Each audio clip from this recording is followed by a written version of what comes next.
Yes, I am wearing a crown. Is it because bad hair? Is it for a deeper reason in the network? Is it just for funds? Tune in and you'll find out more. We'll also discuss, of course, the Guardians' split doubleheader victory, accomplishing something they have not accomplished in a month with the victory and the loss today. In addition, we will preview the Blue Jays series as one of the toughest teams in baseball is coming up for the Cleveland Guardians.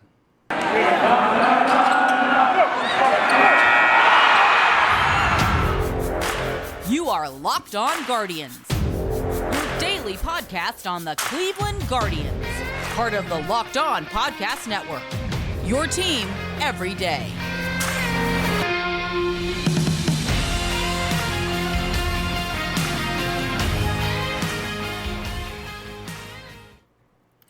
I am Jeff Ellis, the host of Locked On Guardians, as I have been for all 700 plus episodes. Before that, I was a lead draft and prospect analyst at Scout. I just looking back then realizing the Guardians pendant is down. This is what happens when something's behind you. I need to get better tape. That's the lesson. Before I want to thank you for making Locked On Guardians your first listen today and every day wherever you get podcast. Wasn't that Hunter Gaddis talk great? I still think that the more I looked at data and the more I was just thinking about like the mix, while he is the complete opposite build to Eli Morgan, they're such similar pitchers that I do think it's a very clear path for him to be successful in the majors. I thought he was, it gave me a chance to test my crackpot theories against someone who actually knows what they're doing and is in the minors. And it was a fun chat. I wish I was a little better at technology. We'll keep doing and figuring and making those even better in the future, but I hope everyone enjoyed that. So the crown. Well, yes, I did get this at a medieval time. My 30th birthday, my wife said it'd be hilarious to get me knighted with all the children. And then, just to give you some behind baseball stuff, over in the Locked On, our group chat, I reference that often here on the show, Javi has this habit of like photoshopping crowns on people. So since the Guardians were facing the Padres, I thought, you know what? I'll pull out the crown and I'll just do this for Javi. This is a shout out to one of the nicest people in the network. This is my tribute to Javi. I don't know if he will find out, but consider it a tribute to him. Okay, so we got two games to discuss, and then we've got the preview. I know I haven't done my college preview I haven't done the Wednesday wrap up in a while. We will get there, but let's just start with game one, the loss. Clevinger makes his debut. He's solid, 4 2/3, 3 earned runs, 4 hits, 3 walks, 4 strikeouts. Anyone coming back from Tommy John, there's always concerns, and there's a long history of guys having control issues in that first year back. Zach Plesac still just isn't missing bats. His is one of the weirdest things. He goes 5 innings, gives up 4 runs, or 5 runs, 4 earned on 4 walks, which is a high amount for him. In 5 hits, he had 4 strikeouts. Anil de Los Santos came out and had a strong inning. Henches had 2 really strong innings, dropping his ERA to .82. Shaw came out and had a good inning. The pen worked well. Jose Ramirez and Straw stole some bases, but it was just a game where, let's just do the check, okay? The Guardians had 7 hits and 6 walks, 13 opportunities, 4 runs. It's about average. The other side of things, 5 walks, 6 hits, and an error, so they had 12 opportunities. 5 runs on 12 opportunities is a high amount. So they were just a little bit more efficient. And it's the home run. They had 1 more extra base hit. Each team both had 2 doubles, so that's where it kind of comes to be. That's was the difference in this. That's how they could be a little more efficient, is they had the home run, they had the big shot. How about Taylor Rogers? Now, Twins fans get upset about this, but they weren't keeping him. That was a smart trade by the Twins. Maybe Paddock can be a multi-year starter. It's hard to find starting pitching. Rogers with an ERA of 0 and 10 saves. That's quite the performance. Overall, so who reached base twice in this game? Well, when you got that many walks, there's going to be some. Jose Ramirez had 2 walks. Josh Naylor had 2 hits.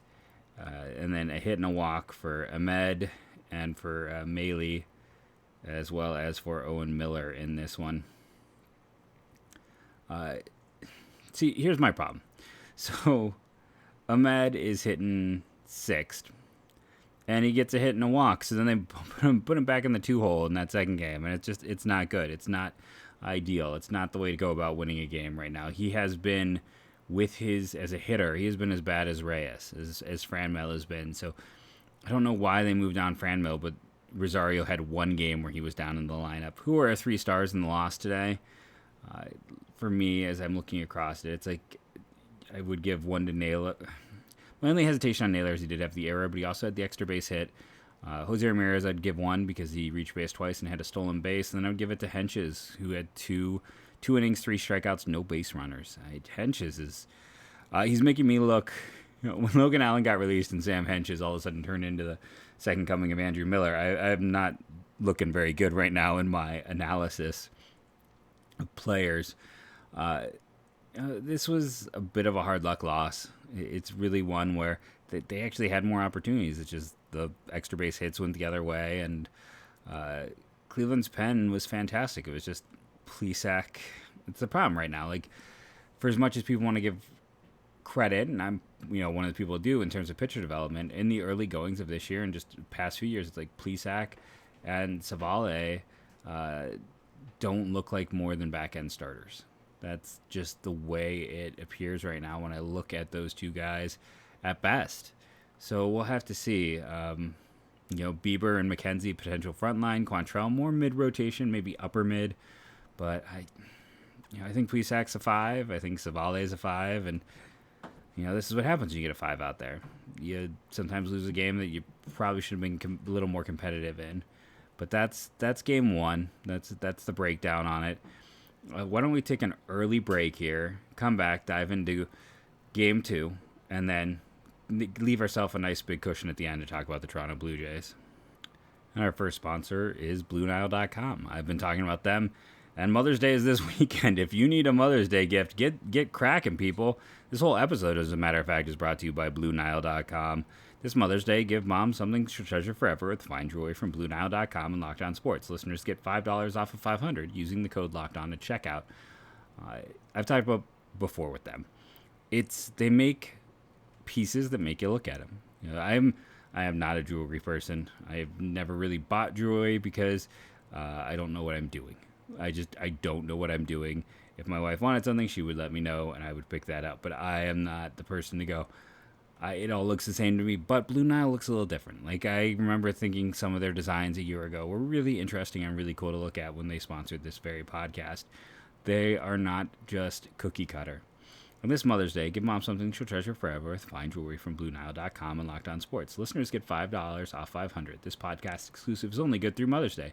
Use code Locked On. That's code Locked On. Plus, every order is insured, ships free, and arrives in discreet packaging that won't give away what's inside. Shop stress-free and find your forever piece. Go to BlueNile.com today.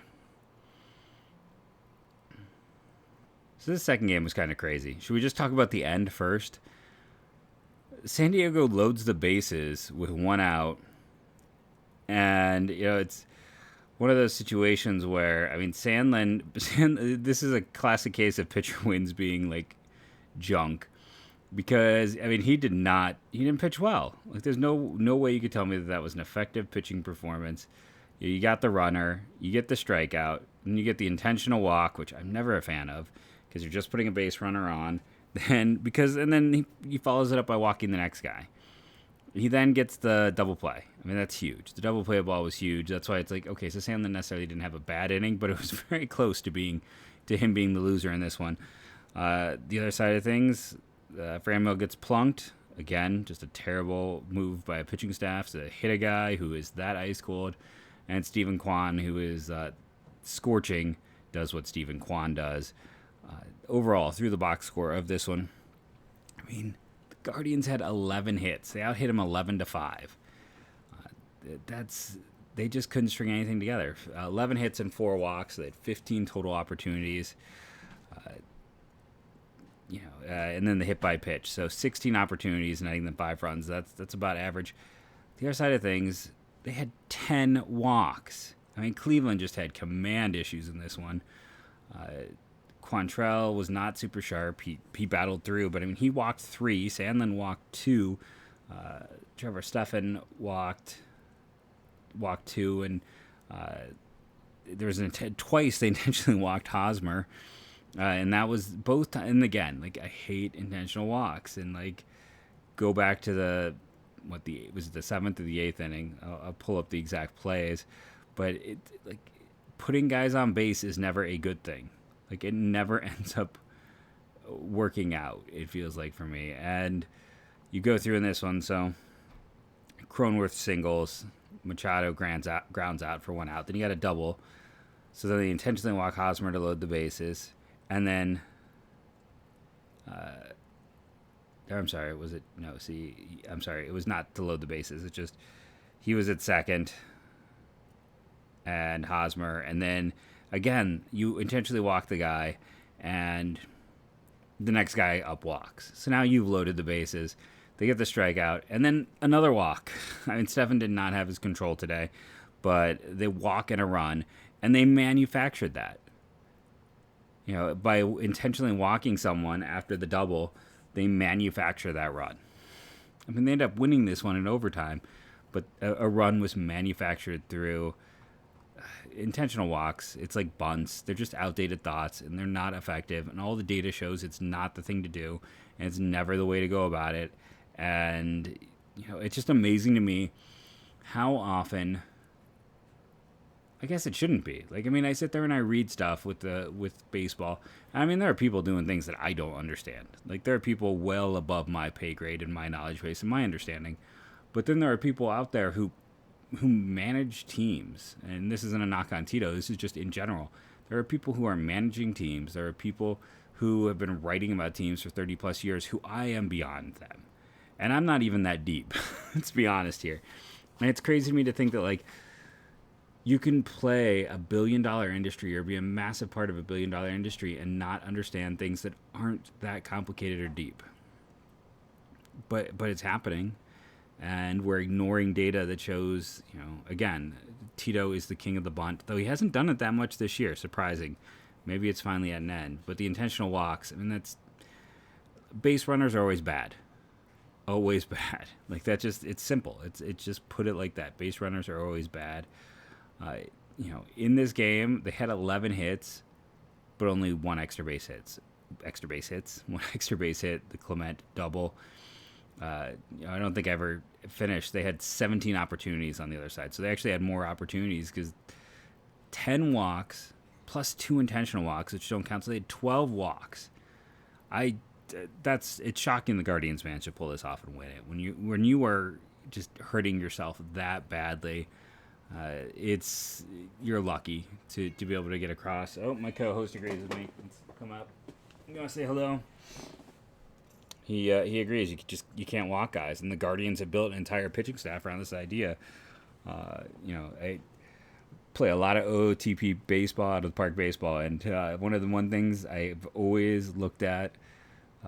You know, it's when you're playing some of the older versions, it was always you'd avoid home runs and walks. You were actually okay with giving up a lot of hits. Like, if someone had a poor rating, as long as they didn't walk anyone and they didn't get hit hard, that's what mattered. And at a very basic level, you know, the Guardians have somewhat of a similar approach, though they're okay with guys getting hit hard. It's more about keep making sure that it's mostly in the air, as I talked about with Hunter Gaddis on the show yesterday. Who reached base twice in this one? Well, another 2-walk game by Jose. Franmil, 2 hits and the hit by pitch. Signs of life. That's really important for this team. I mean, he the number 2 bat on this team heading into the year. 2 hits for Jimenez, continues just to be, you know, like, him hitting 7th is a crime right now. Especially, like I said, when, you know, Rosario goes 1 for 5. 2 hits for Hedges. That's right, Hedgie had 2 hits in this one. Naylor came in off the bench and had a hit as well. You know, a lot of guys did a really good job in this game. Kwan, of course, has to get one of the stars. He was a pinch hitter, ends up going 1 for 3. But when you get the big hit to win the game, I'm gonna look past that and make you one of the stars of the game. To me, Franmil Reyes, 2 hits and being hit. I mean, he got on base. He helped that situation. He reached base 3 times. I believe he He and Austin Hedges were the only people to reach base 3 times, as we all expected. Hedges and Reyes, that's who we expected to pace the team in terms of being on base. The bullpen, like I said, Trevor Stephan was finally mortal. Castro came in and, excuse me, he was the doubleheader, the player in the doubleheader day. Class A had another strong inning. That's 2-3 in a row. For Ghost, after the struggles last time, he was great. Sandlin, it wasn't clean, but he was effective. And that's the thing. Like, Mackenzie Gore was really good on the other side of things. 5 2/3, 1 earned run. If you listen to this podcast, how often did I say the Guardians should try to buy low on him? Then Ruben went out there and helped fix him. Craig Stamen, who spent like a year in AAA when the Guardians needed bullpen help for whatever reason, he could not get up to the big leagues. Tim Hill, who came from Kansas City, struggled. Suarez their whole pen was just a disaster for San Diego on this one, where Cleveland's was, Trevor Stephan finally had a mortal game. But for everyone else involved, like, the pen was fantastic across the board. So, who are 3 stars in this one? No, I already said that. I gave 2 of the 3 in the whole setup, and then I didn't come back around. I'm going to give it to Hedgie. Hedges, he's always a strong defender. He had 2 hits and a walk. By the way, his OPS is now higher than Clement's. It is higher than Reyes.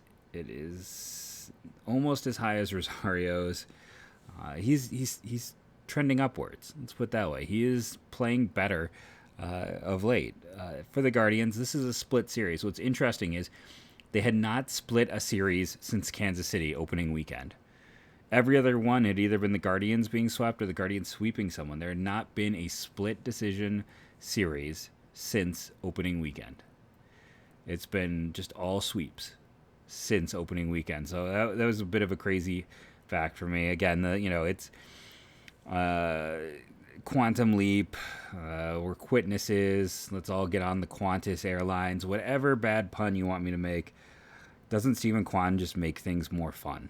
Like, everything about him, you don't want to turn away when he's in the box right now. And outside of Jose Ramirez, there's nobody I would have rather had hitting in that situation based on what we've seen this year.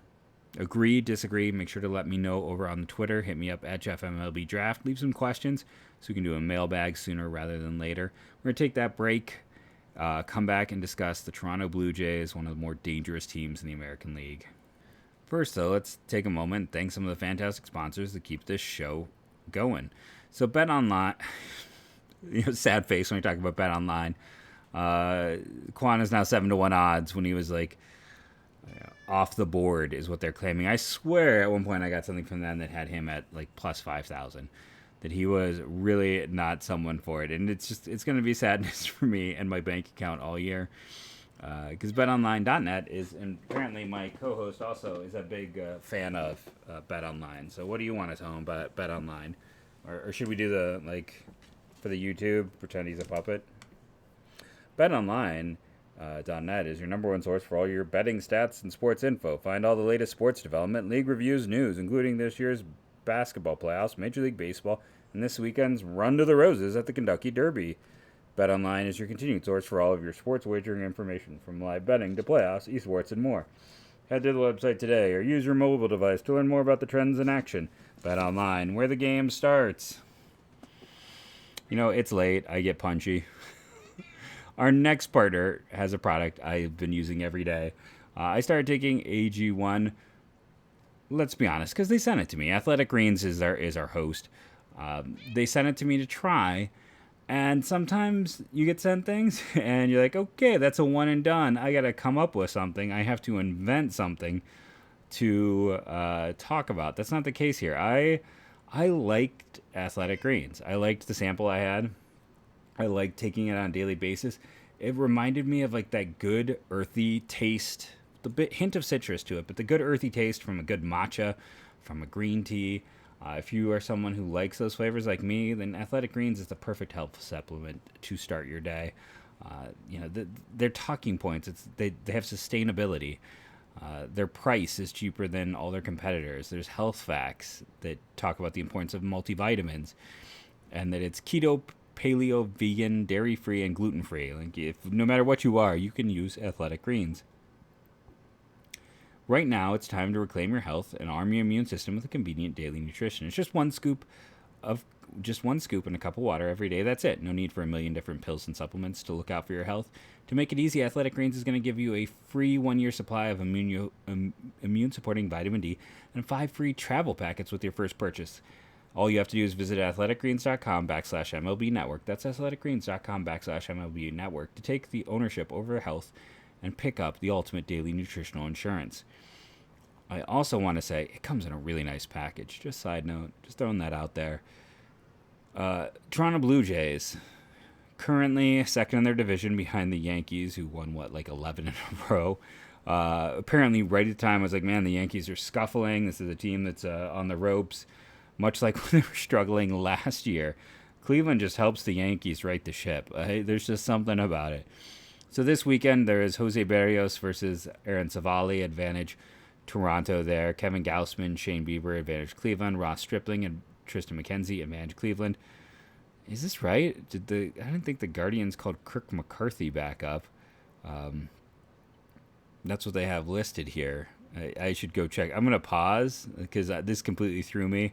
I'm pretty sure that's not their starter. Yeah, it's Plesac. I just went and checked my email from Bart Swain, who's the Cleveland Guardians contact for all that great information. Bart is always on the ball. He's really good at his job. Plesac is listed as the one. Sometimes roster resource. I think they just follow a pattern. I'm like, okay, he started last time. Alek Manoah has, by the way, been excellent. So that's advantage to Toronto. For Cleveland, in this matchup, they're facing a very tough team. There's no way around it. This is a Toronto team that's all in on the now. But let's start. So catcher, advantage Toronto. Again, we said there's no point in even discussing it. Now Toronto, I will say, is interesting. Just because the depth. Oh, can we take a moment? Bradley Zimmer started 3 games in center field last week. We may see, but still our heart, our former, very well loved. Listen, Bradley Zimmer is a good dude who had very unfortunate health. Same story with his brother. He is limited, but he does things well. The vitriol that guy caught, I can't help but kind of joke about it now. But, he's part of a platoon situation for them. But just going back, Kirk is their starter. Jansen is injured. Moreno might be the top catching prospect in baseball. They've got an interesting set of depth at that position, but it is advantage to Toronto. First base, it doesn't matter how well Owen Miller is playing. They have Vladdy, so advantage Toronto. Moving to second base, Toronto, Kevin Biggio, I think he's hurt, and that's why Espinal has played. Biggio has been out with flu-like symptoms since the 25th of April. That's a long time to be out with flu-like symptoms. Espinal started the last 7 games for them. The question is it flu-like symptoms or is it something more? That's advantage Cleveland with the way Jimenez is swinging a bat. Shrum. Is it Shrum or Shroom? I think it's Shrum, and I've been saying it wrong. But, Shrum media, just consider it part of an illustrious group of me butchering names. I think you can't get on me about this one, right? he had some fun with me about the idea of Hosmer and Miller, the debate if Jimenez had more of a track record or not. In this case, can anyone argue that they have the advantage at first? And Espinal versus Jimenez. I think this one I'm safe on. I don't even think you can give me any back talk or sass there. Shortstop, Bo Bichette is going to be advantage for Toronto versus Amed Rosario. So they are back up to a nice you basically cancel out the middle infielders, a 2-point advantage. But Cleveland wins at third. And there's some Toronto fan out there that's probably still mad about that. I still have to laugh. The only thumbs down this podcast has ever gotten on YouTube, this is not an invitation for you to go give us more thumbs down, but the only thumbs down had to have been an angry Blue Jays fan. It was on the episode about Jose Ramirez signing an extension. That was the one thumbs down. And I will tell you, over the last 2 years, Blue Jays fans this reminded me of when I moved to New York City in 2007, and I just had to deal with Yankees fans who just expected Grady Sizemore to fill the hole they had at center field. Like, Grady Sizemore was in 2 years going to be the center fielder of the future. I was not there long before CC signed, and it was always that feeling like New York just expected him to be part of that team. Toronto Blue Jays fans just expected Jose Ramirez to be their third baseman. It didn't happen. Thankfully for us, not so much for them. I have a lot of respect. I've had a lot of great interactions with many Blue Jays fans over the years as a prospect guy who is a teacher as well. Shout out to, I can't remember your Twitter handle. And our one interview was like 4 years ago, so it's okay if I forget a name after 4 years. But good dude. I appreciate a lot of people. And, the people who are running it who came from Cleveland were good people. And Carter Hawkins was always very kind with information to Tony and myself back in the day. Shapiro has always been a class act. Even if his run here was not good, he was always... he helped bring in the people who are now here, who established one of the best front offices in baseball. He's part of that chain. But this is a long way of saying that the infield is essentially a wash, 2-2 for each side. So catcher is the advantage. You move out to center field. George Springer is an advantage to Toronto. That shouldn't be a surprise. Left field, Lourdes Gurriel. Kwan's been really good. Gurriel is what he is. You just sit here in the moment. You're like, my co-host says I should go Kwan. He is being very loud today, but he is saying that it's Kwan. So don't get mad at me. If you're a Blue Jays fan, thank you for listening. I appreciate anyone who's checking this out for the first time, and all of you who are checking out for multiple times. But I gotta go with my co-host. I was heeing and hawing. He's saying Kwan though, so we're gonna go with Kwan advantage. So 1 point advantage. You move to right field where Ramil Tapia is playing versus Josh Naylor. That's advantage Cleveland. So then we are at a tie. Not what one expected, right? And certainly not what I expected. DH has been essentially a roving position for them. Let's see. You had 2 games to Springer, 1 game for Gurriel, 2 for Zach Collins, who they went out and acquired from Chicago. It's kind of also, like I said, Bradley Zimmer played 3 games. They're doing a lot to get their catchers at that position. You say advantage. I think you have to say advantage Toronto, just because, Franmil's had the 1 game. Maybe he starts to turn around. Like, if Franmil was Franmil, you would say advantage Cleveland.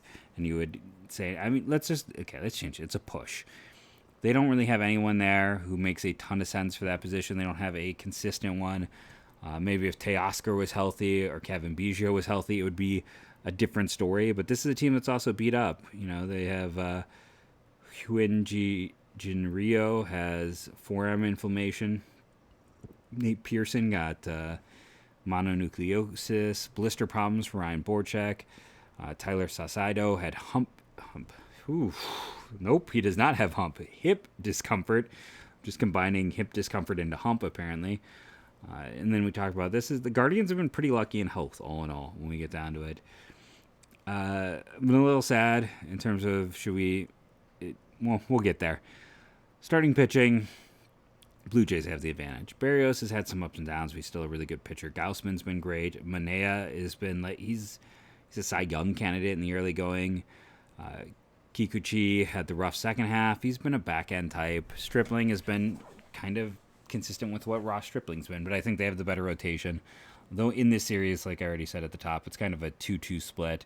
Bullpen wise, they got some names. They have a lot of old friend alerts: Julian Merriweather, Adam Simber, but it's not what I consider a dominant group right now. I think it's advantage to Cleveland because of what guys like Henches and Stefan are doing on a normal night. Clase is better than Romano.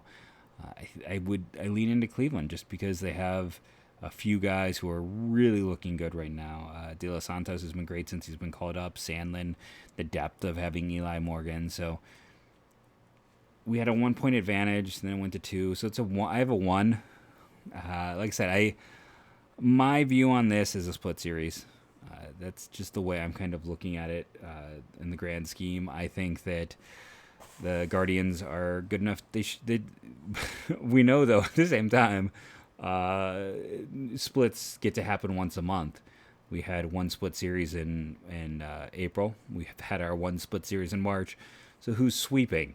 Who's winning all 4 games?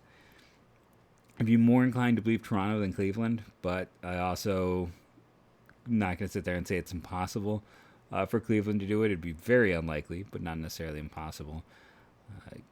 But yeah, it's a fun series. Toronto is a fun team.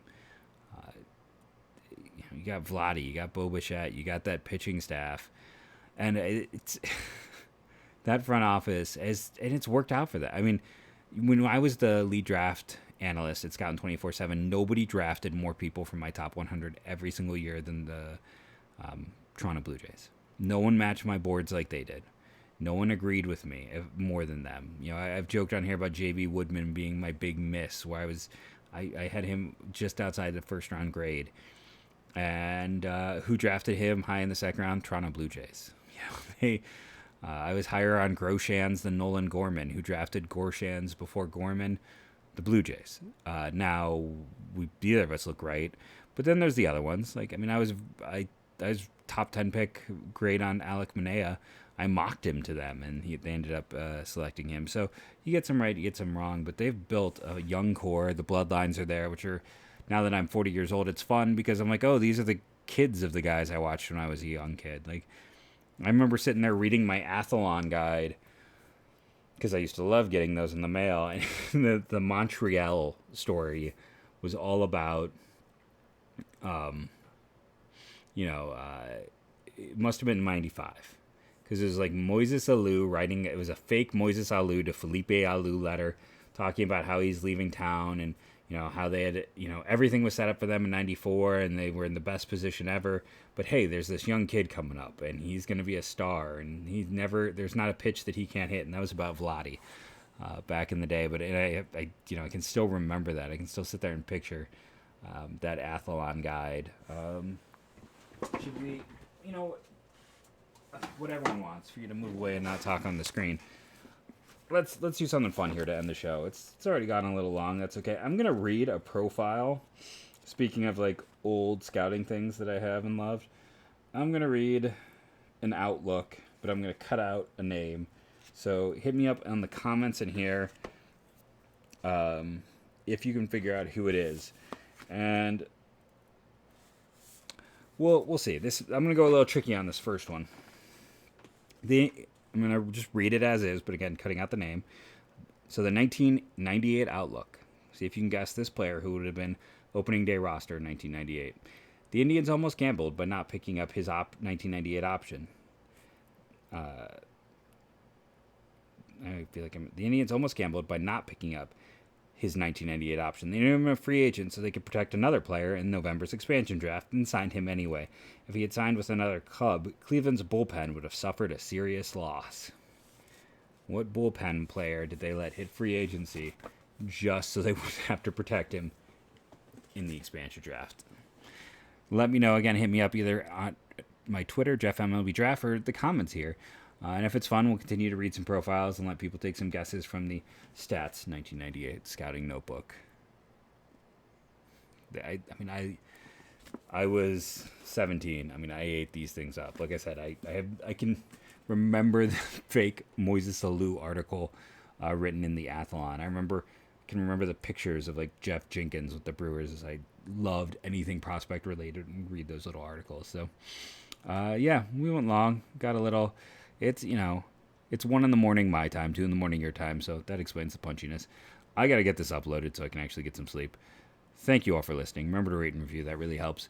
Subscribe. The subscriptions are starting to taper off. Let's at least jump up over 200 here. Get your friends, your family, anyone you know. Go subscribe on the YouTube. Download daily. Write a review on iTunes. All those little things can help this show grow.